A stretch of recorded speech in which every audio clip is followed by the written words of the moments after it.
Itthon nálunk meg nekem kell ott bosszankodni, hogy már mennyi van, és hogy vigyem el, és mikor szedem rá a családot, hogy kocsival vigyen el a szelektív hulladékba. És ugye környezettudatos vásárlóként, vagy lakosságként ezt megpróbálom megoldani, de hát ugye mellé dobálják, nem is szelektíven szedik, szóval elég rosszul vettük át szerintem a rendszert, mert a lakosságtól indul el. De és akkor ráadásul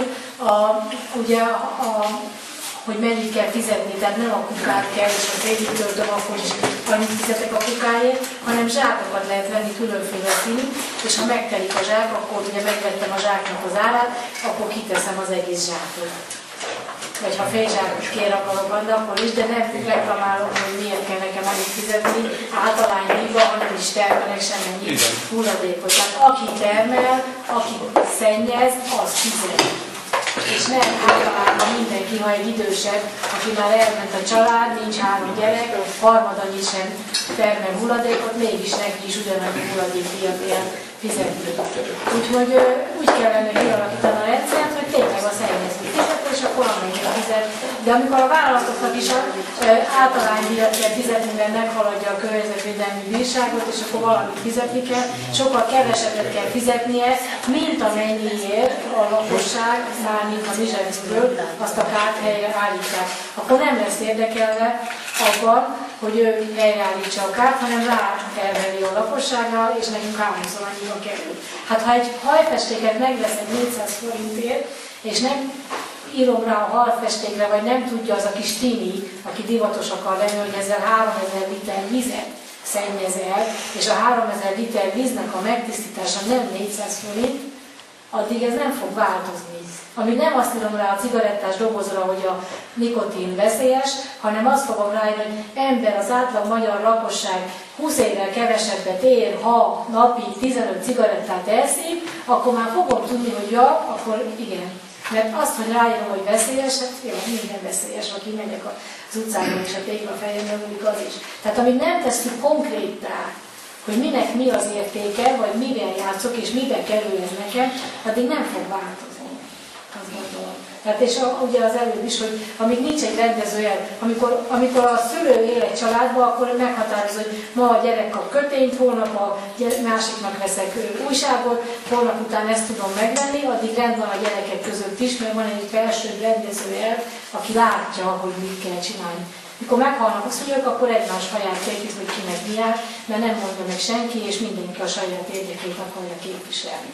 Tehát amíg az országok elkülönülnek, és nincs egy egységes földszervezet, aki megmondja, hogy Afrikában felpuffadnak, éjjel halnak, nincs, itt meg dobáljuk el, addig ez így nem fog működni, mert az egyéni dolgoktól nem látjuk fától az erdőt.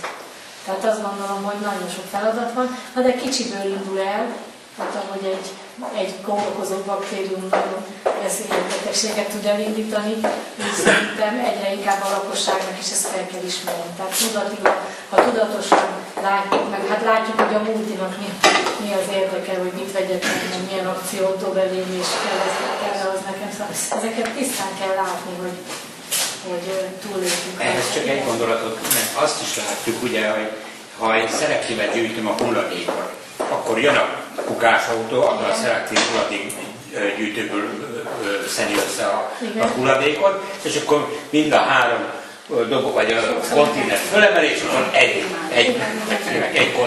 egy kocsival vissza. Nagyon sokáig ez volt, amikor kialakultak ezek a szigetek is, aminek nem volt megszervezve mögé az a feldolgozó hálózat, aki földolgozott. Tehát gyakorlatilag a lakosságoknál próbálták rávenni, mert ez volt valakinek az érdeke, de nem alakult ki mögé az a hálózat.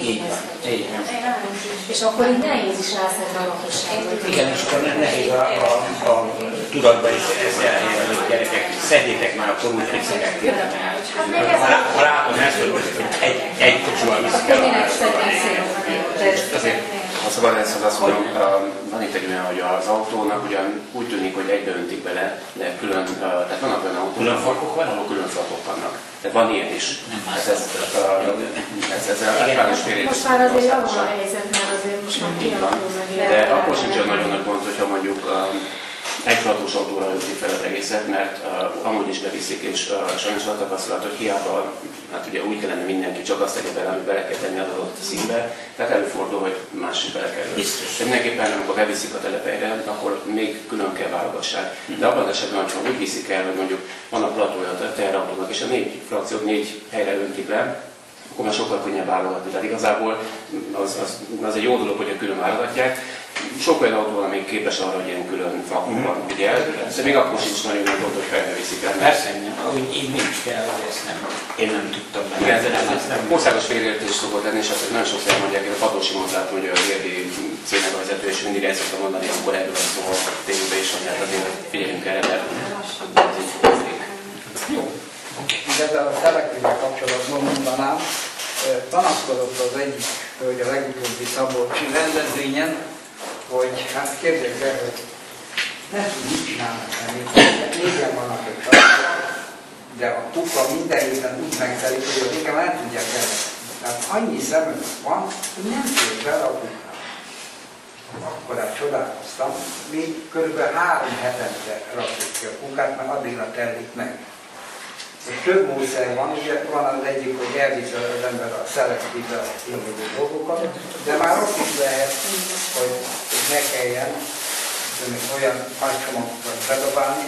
Ez mind a kettő úgy zeka. Az egyik csak így össze van gyűrve és bele van tartva, ez műanyag, nejlon, csomagoló van. Ezzel ugyancsak nekem már uránál a családra szórakozni. De így összetekerem, és egy szerviszalát tekerem. Ez körülbelül 1/3 a mennyisége, tehát a térfogata.